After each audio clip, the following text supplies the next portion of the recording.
Thank you for tuning in to another episode of the Jock and Jill podcast. This is your boy Guru from Cold Coffee TV, here with your girl Joan Madden, the Gridiron Goddess.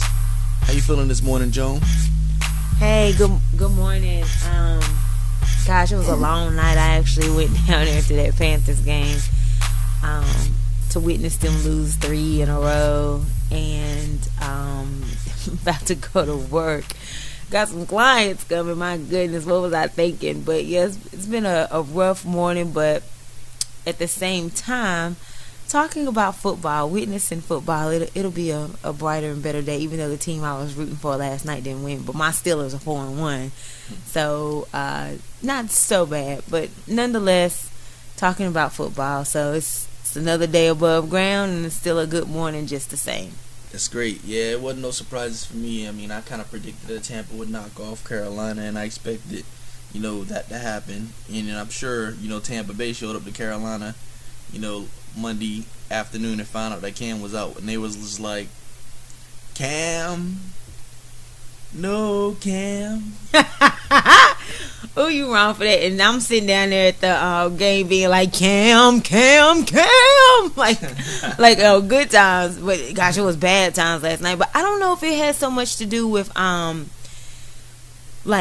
course, Cam's the MVP, so I don't want to take anything away from him. But it's just that Carolina really had a lot of opportunities to win this game. Aside from Cam not being there, they had a lot of blown opportunities. The main one to me, 4th and 1 at the goal line. I mean, did the Super Bowl not teach y'all anything when Russell Wilson threw it to Butler? Like, why do you not feed your running back? I mean, you just got to sniff the end zone kind of thing. I'm just tripping because, 4th and goal. Now, one of the times on the 4th and goal, they did convert. The running back got in on that one. But why do you not stay consistent with that? Like, don't get cute down there in the end zone. Don't get fancy. Just go ahead and get this 1 yard, get these points. But you want to do a 4th and 1, and you want to throw the ball. And, of course, it was an interception. Did the Super Bowl not teach you anything when Russell Wilson threw the ball? They were playing against the Patriots and Butler intercepted. Why do you not feed your running back? Why do you not let the person with all the treads, with all the power, just truck it in?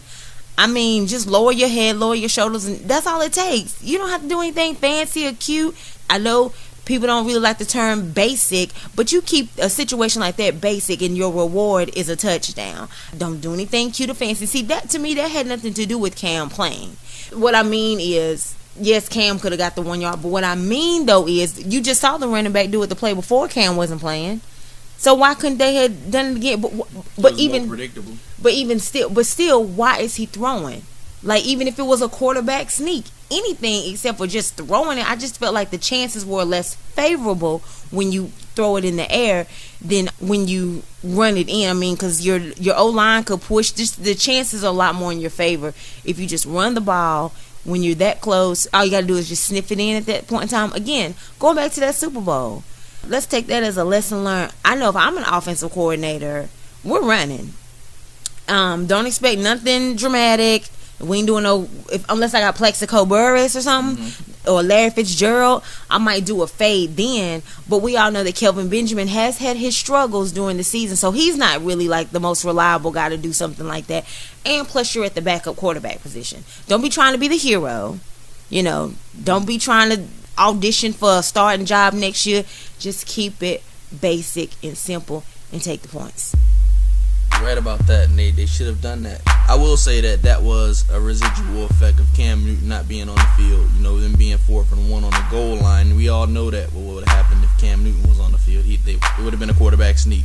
He would have went up the middle, or he would have did some type of fake and went out to the outside with it. And even there's been many a times that Cam has been held up at the goal line and used his arm, his reach, to reach out over the goal line with the ball. That's something that I don't think Derek Anderson was quite capable of. That basically showed you the difference between him and Cam being on the field. However, I will say that, there are some questions that are probably being asked, at this point, because Cam, for whatever reasons, his chemistry with, Greg Olsen and Kelvin Benjamin hasn't been that great this season. Last night, Derek Anderson was able to move the ball with those guys with no problem. I think Greg Olsen had about 200 yards. But he also dropped a lot of key passes too. That's true. But he had a career high in yards. So that lets you know that these guys, not necessarily, they had some drops, but they also made some plays. To me, the Carolina Panthers made enough plays to have a chance to win the game. But we could also say the same thing about Tampa. Their field goal kicker missed 3 field goals or 2 field goals. So really, they left 6 points out there on the field. Gano missed field goals too. Well, he's been struggling all season. This is not the year of the kicker, that's for sure. And wasn't Gano like a second-round draft pick for the Panthers a few years ago? Yeah. So that should be a second lesson from Carolina, okay? Learn from Seattle. Don't do anything fancy when you're that close to the goal line in the red zone. And definitely don't draft another kicker in the second round. But they might need to reconsider the kicking position, but don't do it by drafting another second-round pick in doing so. So now, in looking at such, Carolina drops to 1-4, unfortunately, and of course this is 3 more losses than their loss total last year, and we're just concluding week 5. So there's a lot of desperation, a lot of fans, people are panicking. Of course, they had the dramatic move in releasing Ben Wickery last week. They go to play New Orleans on the road for week 6.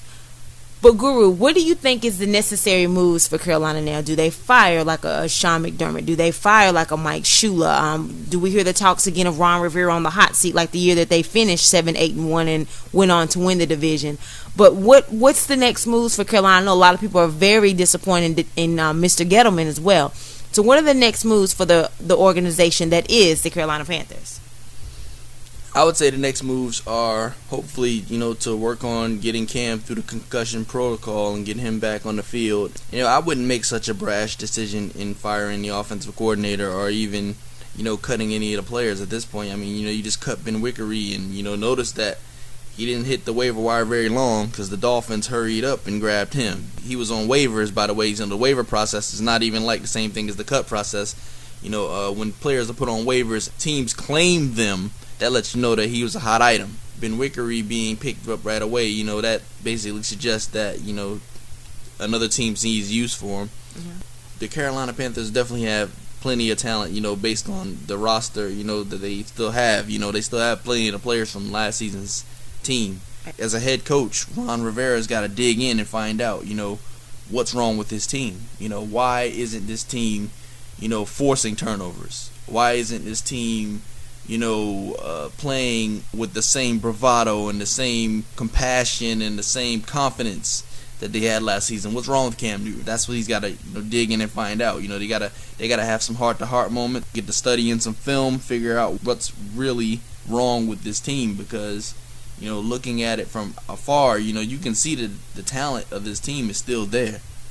But see, you're actually asking the same questions. You're still not coming up with resolutions. You're only cracking the surface. Of course, looking at the film and, of course, getting Cam healthy. But I'm talking about what adjustments actually on the field. Do you see what I'm saying? Like, what other moves do you make? Do you adjust some things on the starting lineup? Do you make some moves on the offensive line? I'm talking about the hardcore stuff, not the surface, because we all know those are the things that Carolina needs to do. That's not actually on the field. That's not actually personnel moves. So I'm saying the concrete part, beyond the surface, what does Carolina need to do to fix these ailments? Well, I personally think that they need to develop some consistency, and they're trying to play similar to other teams right now in their offense with 3 running backs, or with 2 running backs, excuse me. Jonathan Stewart is out. The Artist Payne Whitaker combination, it's like they're trying to go with the hot hand, but they're not really allowing anyone to kind of warm up. And I think that that's affecting the offense, particularly with them developing some type of rapper and everything like that in the offense. I don't think that that's conducive to the style of offense that they play. I think that when you look at New England and now with the Atlanta Falcons, for instance, who have Tevin Coleman and Devontae Freeman, they're not really using the players in roles that they're not great at, and I think that I don't know if this guy Artist Payne, even though he even had some yards last night, he had 2 touchdowns.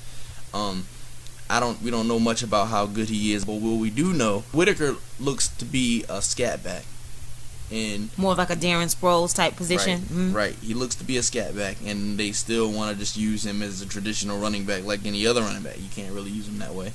But, I'm sure that, Sean McDermott, he's looking at it, from a traditional standpoint. Like, we got 2 running backs, we're just going to use them as running backs. Me looking at it, as a, I guess, historian of the NFL, I see players and I see roles, when it comes to players. When you don't have a superstar player, that means he's supposed to fit a role player. The wide receiver position as well. You have Benjamin and you have Greg Olsen, who are your home run hitters. Maybe they're not necessarily playing to that level every game, but they're your home run hitters. Those are your guys who, the best corners, the best defenders usually line up against. These are your guys. I think that you need to find some way to deploy Ted Ginn, maybe to put him in the slot. Okay. Look for some mismatches with him in the slot. Because most players, especially teams, nickel corners, don't have that kind of speed. Put him in the slot, and allow him to do some work. And then, on defense, they got to get back to being nasty. They got to find a way to dominate that line of scrimmage. And that's not necessarily something that seems like they're doing right now. Coney Ely is playing pretty good football. But, and he even had a penalty last night, a big penalty. Huge, yeah, it was definitely huge. But, I think that the Panthers tried to get cute this offseason. They tried to make some changes, as if they've arrived. They made the Super Bowl and they were like, well, we come back, we're okay, we're going to be fine. The GM, Dave Gettleman, some of that might have went to his head. You have to ride with the chemistry. You can't just be dropping players just to be dropping them, thinking that, we got this guy coming in, we're fine. Things don't always work that way. And I'm not even talking about the Josh Norman situation right now, because, you got to think. But they went from 2 veteran corners and young corners behind them with Ben Wickery, because you made the point the other day with Peanut Tillman being gone. Mm-hmm. I didn't even realize that they went from... he retired. They went from Peanut Tillman, Josh Norman, and... Roman Harper's gone back to New Orleans. Roman Harper's gone, but I can't think of the other corner who I actually like. He's a nasty corner, and he... Cortland Finnegan. Finnegan. Yeah, the one that used to get beat up by Andre Johnson when he played with the Titans. Yep. Yeah, okay. Yep. I like Cortland Finnegan. Yeah. Cortland Finnegan is a leader. He's feisty. Yeah. He's a nasty player on the defense. People don't like him guarding them. He might give up a play here and there, but most receivers couldn't stand Cortland Finnegan. Right, he gets in your head, kind of how Steve Smith used to do when he played with the Panthers. Absolutely. Right. So you lost 3 veteran corners, and you got cute. You went out there and you got you 3 new rookie corners. Knowing aficionados around the NFL know that it takes corners a few years most of the time to kind of develop. You went and got 3 rookie corners, and then you just dropped your veteran, who probably will get better next year, if not going into the end of this season. So I think that you got to stop feeling yourself a little bit. You got to do logical things. Right now Antonio Cromartie's sitting on the waiver wire. Mm-hmm. I would say that the Panthers need to go and get him. Yeah, let's welcome him and his family, all his kids and everything. I'm sure the real estate developers will appreciate it, because he got to house all them kids somewhere too, honey. Yeah, so maybe go check out Cromartie. And that's why I went back to you with that question, because I knew you could dig deeper and you could pull your GM, your analyst out. So you heard it here first from the Guru and breaking down what the Panthers need to do in order to finish the season a lot better than they've started. Also, for Panthers fans, don't panic. You've been in this position before. I think you were 2-8 a few years ago, maybe 3-8, and then you had that spree of consistent wins, that tie, and you ended up winning the division and finishing with the 7-8-1 record. So don't give up hope. Don't give up faith on any of your team at this moment. Remain faithful. As I ran into a situation last night at the game where there were a lot of people talking very disrespectfully about Cam. And there was some rebuttal from a gentleman saying, I think it's really messed up how when we're winning with Cam and he's the MVP, and it's, woo, yeah, Cam's the man, you're dabbing and stuff. And then as soon as, everybody's like, oh, Cam's a punk, he's a wuss, then it's a problem. And I think that he brought up a very good point, because you don't want to be a fair weather fan right now. You really don't.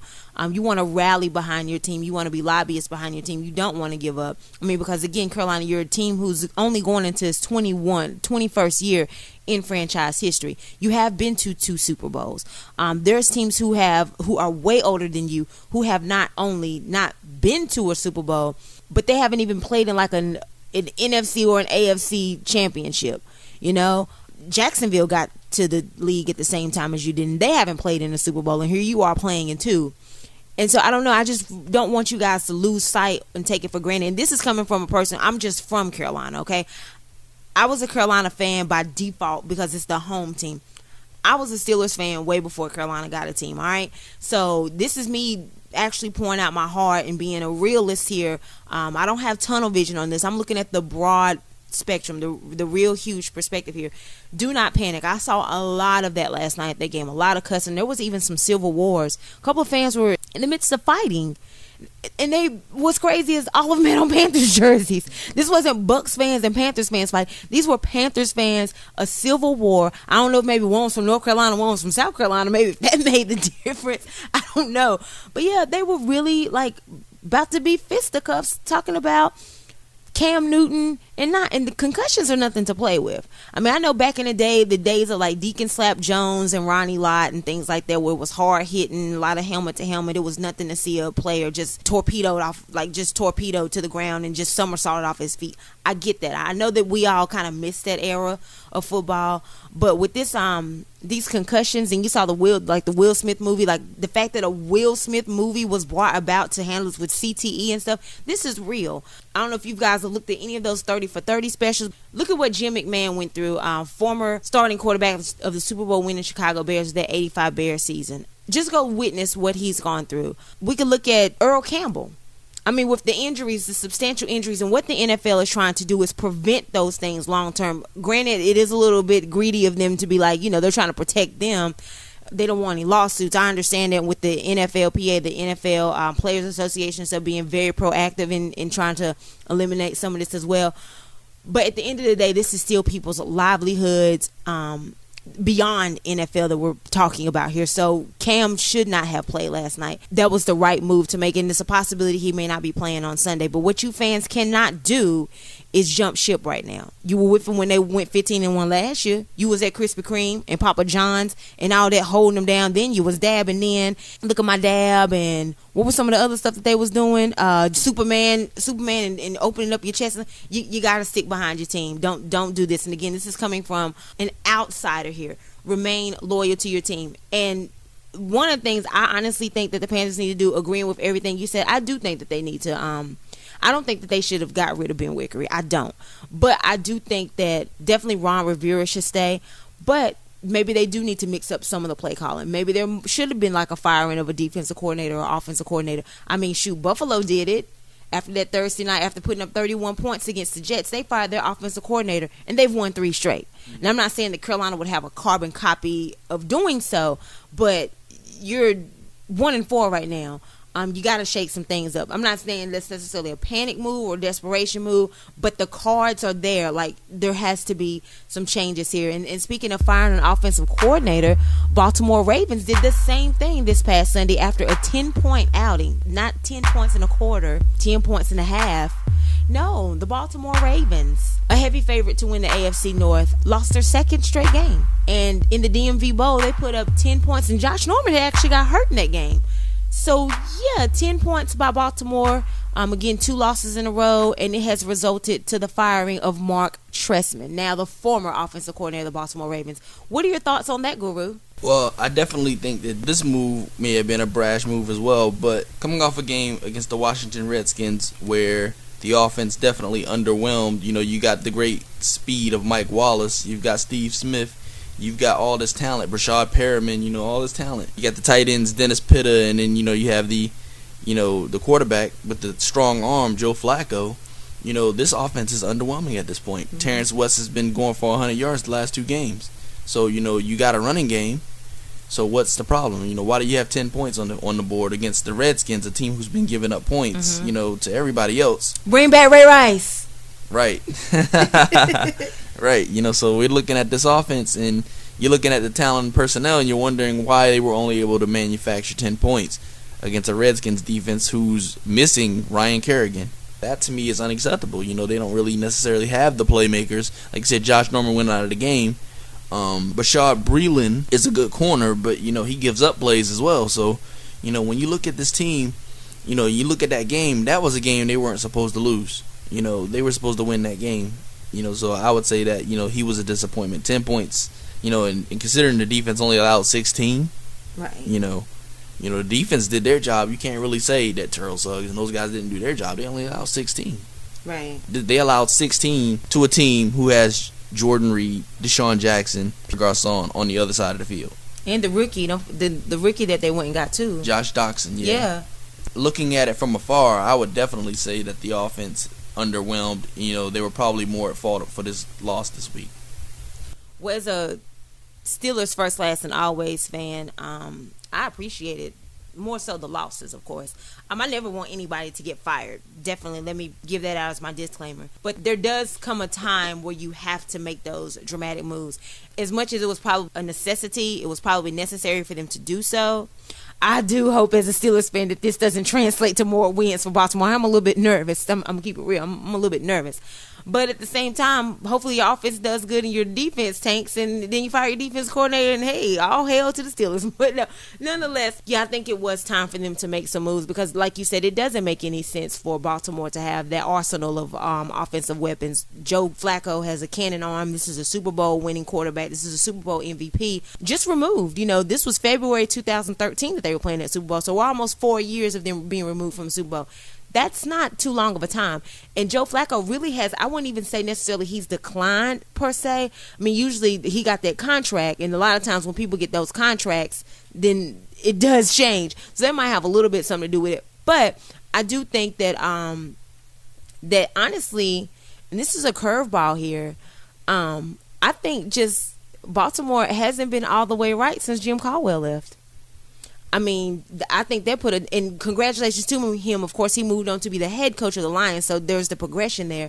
But I honestly think there's been a clothespin on that ever since he's departed. And I also, the other thing is, I think we have to get back to Harbaugh being like that cutthroat, takes no prisoners, kicks butt and takes names later type coach. I'm seeing him be a little bit more stagnant, a little bit more lackadaisical here lately.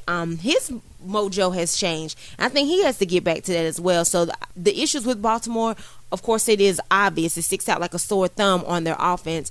But I don't think that that's the only problem we will definitely see for the rest of the season. But again, as a Steelers fan, I don't want y'all to win anything. A spelling bee, a hula hoop contest, a hot dog eating contest, a limbo contest, anything. But I am a little bit concerned because they made the change and that may honestly make them better. But we would definitely see. Some other interesting news, and this has been consistent news here since week 1. Tony Romo is supposed to come back around week 8. The Cowboys are on a 4-game winning streak. They lost week 1 and they have not lost since. And mind you, Tony Romo has not been the starting quarterback when this has been going on. They have been winning with a rookie, Dak Prescott, government named Dakota Prescott. But it's like the Dak attack, all the memes, Dak to the future, Dak attack, all kinds of crazy stuff coming out about this rookie carrying the team right now. And then there's also another rookie that's holding him down in the running game with Ezekiel. They call him Zeke Elliott, but I call him Ezekiel Crop Top Elliott, from wearing the crop tops at the draft and how he used to do it Ohio State, as a Buckeye. And they even have jerseys that are crop tops that are number 21s. It's amazing the movement that this has caused.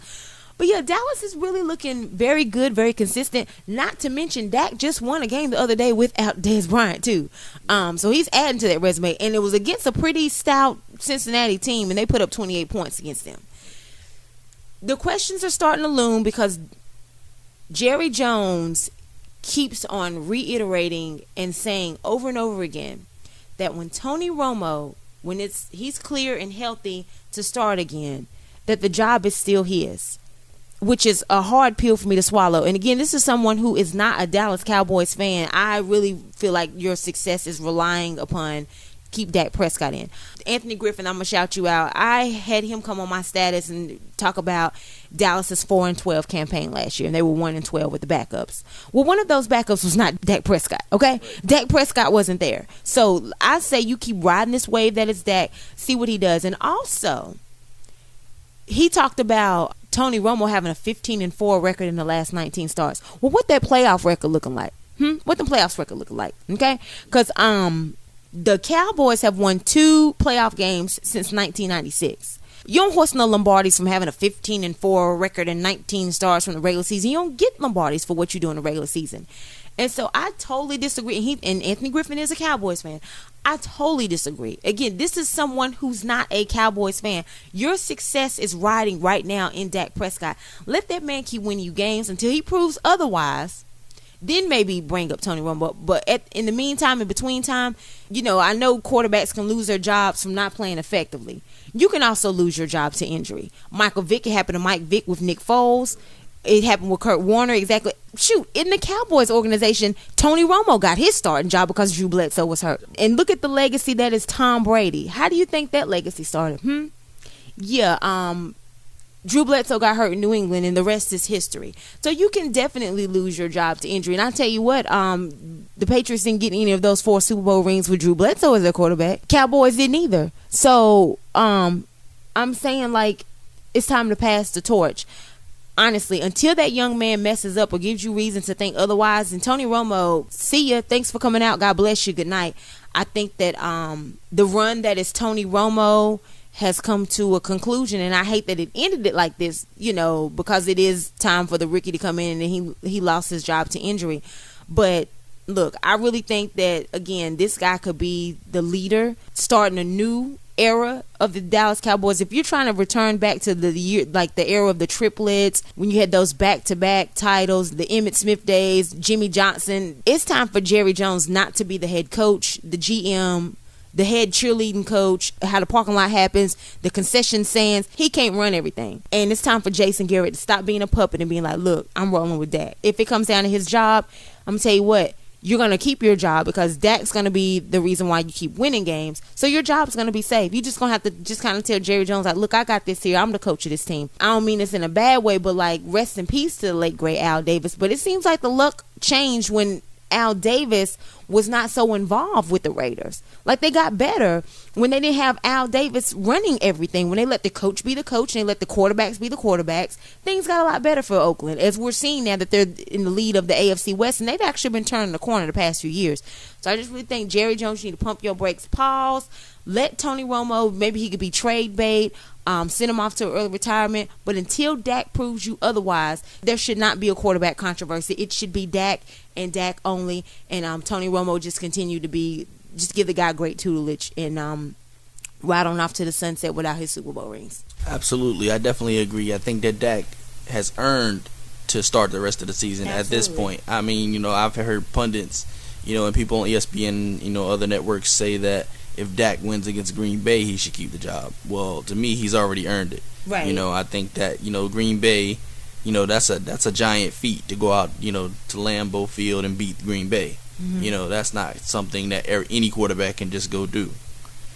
So I think that, and even if he does, it's like John Henry banging down the cave. He's got to go do something that most quarterbacks can't do for you to acknowledge that he's been great already. Right. I think that he's earned the starting quarterback job as the Cowboys quarterback at this point. Mm-hmm. And they have chemistry, they have rhythm. They're rolling right now. If they bench him and Romo comes back and stays in for a few plays or for a game and they win, and then he or let's say they go out there and they lose the momentum, and Tony goes out there and they lose, and then he gets hurt. The next game, then Dak comes back. Now his confidence is maybe a little shaken, because now he knows that you didn't really back him 100%.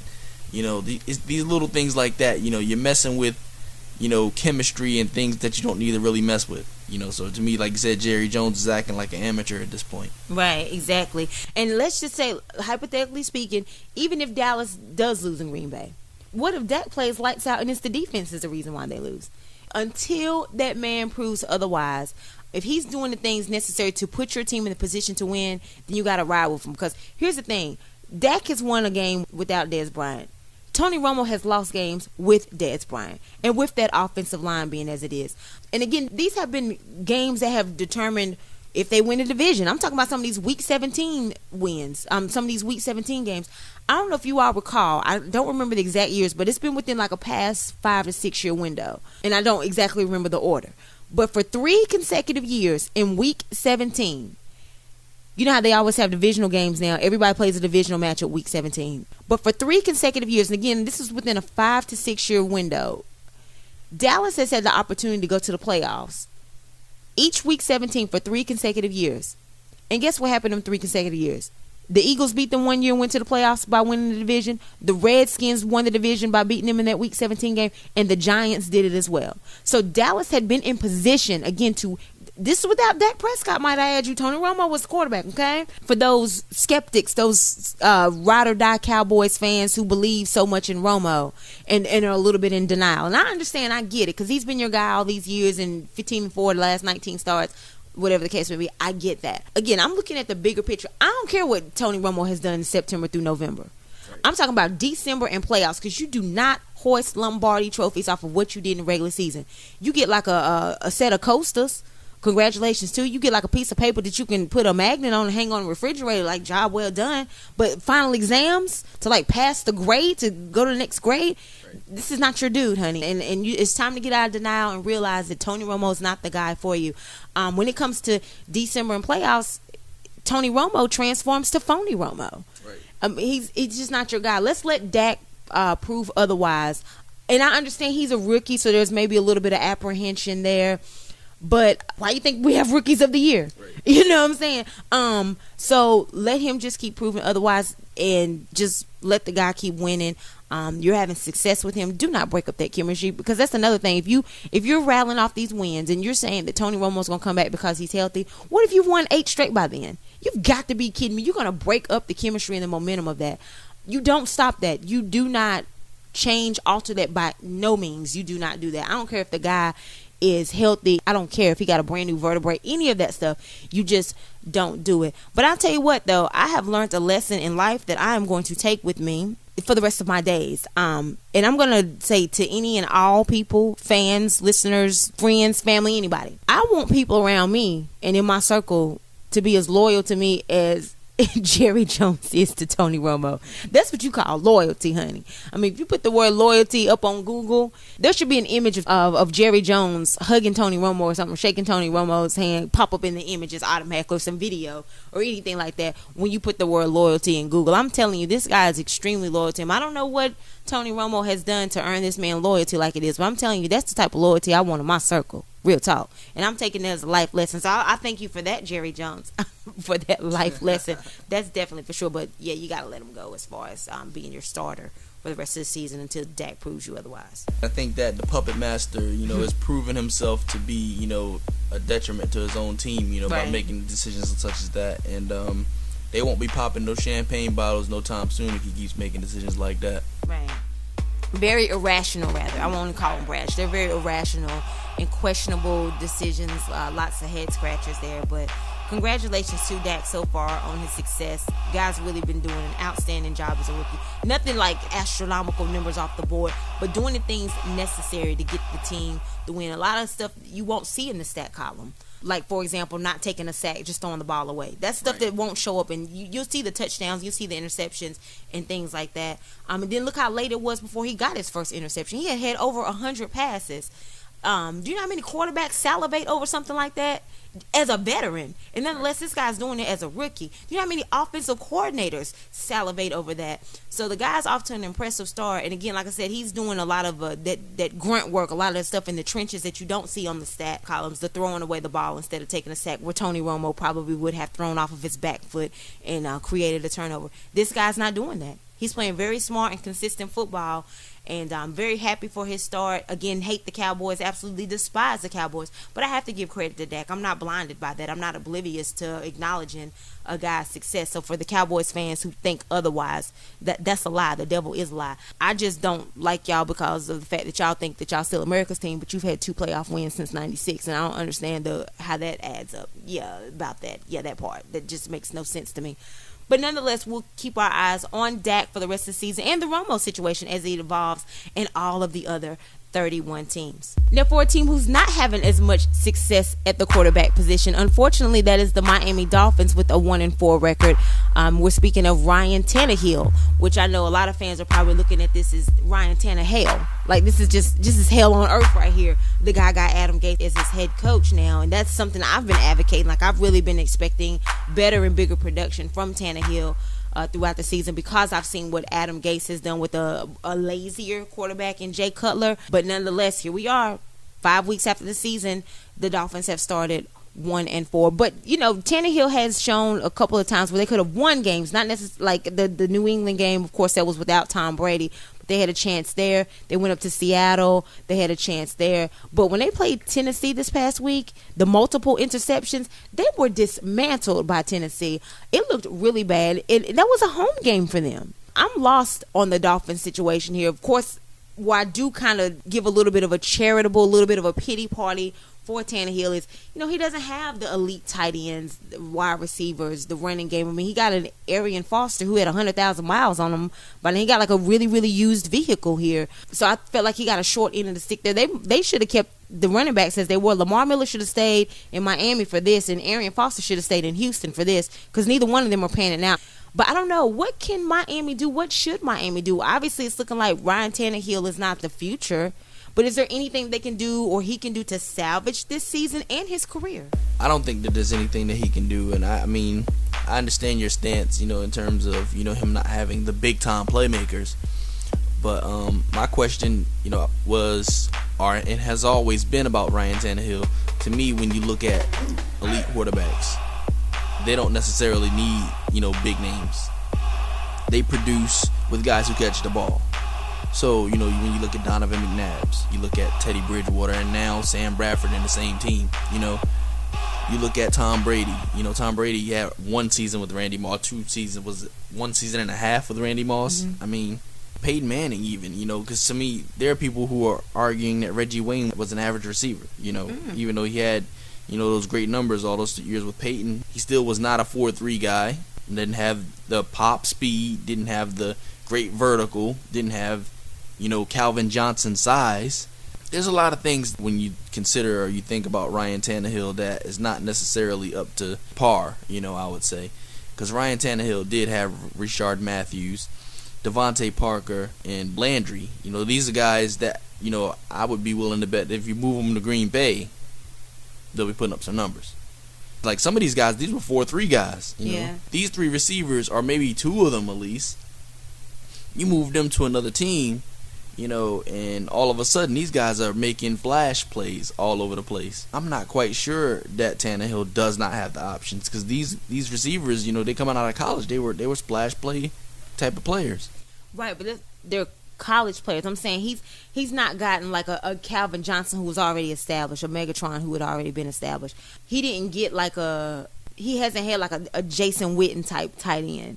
And even coming into college is one thing, but here's the thing. You know how it goes with college players. Sometimes they don't always pan out.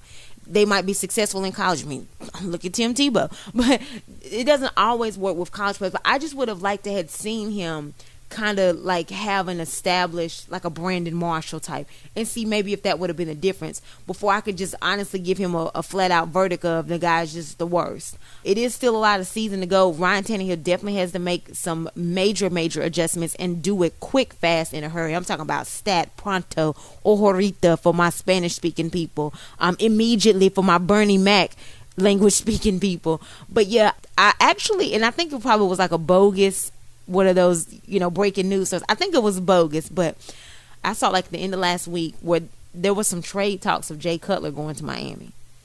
I don't know how true that is. Again, it might have just been one of those kind of manufactured screenshots, but I saw it in one of these sports chat groups, and I really didn't pay much attention to it. But once I think about it a few days later and after seeing him Sunday, wouldn't that be interesting? Like, Brian Hoyer's doing well with Chicago. He's not going back to the bench.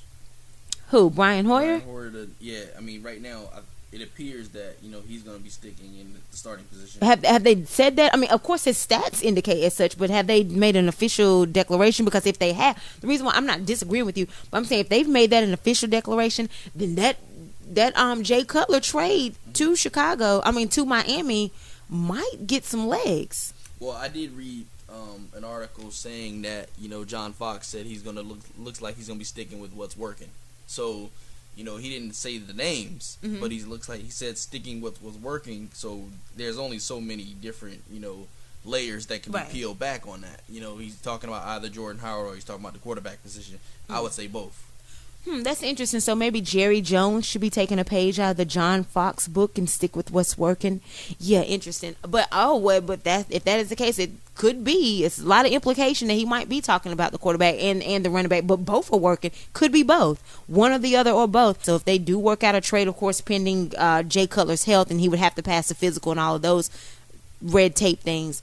But that may be what they need to do to kind of infuse some juice in their offense, shake up some stuff, because apparently, and it's very obvious that Ryan Tannehill isn't getting it done. I think he probably has about 2 more weeks remaining in this audition of the first year with Adam Gase as the head coach, as well as Adam Gase. Like, some questions are going to be starting to loom over him as well. And I'm one who hates. I never like anybody to get fired, of course, but especially head coaches who just got there. Other than the situation in San Fran last year, because that was just completely obliterating. Like, that was disastrous from the start. Y'all should have did everything to had kept Harbaugh, by the way. I mean, I'm talking about padlock Michigan University if it had to be, like, make sure there no flights going Michigan, whatever the case may be. But yeah, anyhow, I don't know about this Adam Gase situation as far as time. I think it will prepare out for him. Of course, anything seems like could have been better than Joe Philbin. I think he will need a little bit more time, but because this is a microwave society and we're dealing with a microwave league and a Janet Jackson adopted anthems of what have you done for me lately, they are definitely going to be putting a spotlight on that glaring 1-4 record and looking at what is to come for Miami and Ryan Tannehill. All right, so that's going to do it for this installment of the Jock and Jill podcast. You heard the Guru break down such a penetrating and necessary moves for, like, the Carolina Panthers.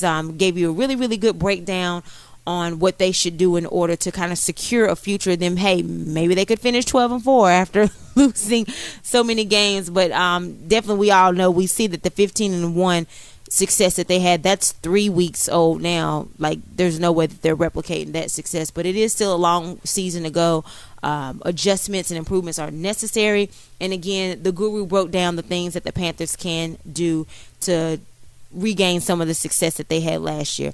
And we talked about, of course, the Dak Prescott and Tony Romo situation, Ryan Tannehill, and broke down the game last night. And we appreciate you guys for sticking around and tuning in with us again on this installment of the Jock and Jill podcast. Guru, you want to tell the people how they can reach you? If they need some personal advice, some more GM advice from you, maybe some prayers about their team, how they can reach you. You're a guy who can massage people through and let them know what needs to be done. So yeah, tell the people how they can get a hold of it. Like us at Cold Coffee TV on Facebook.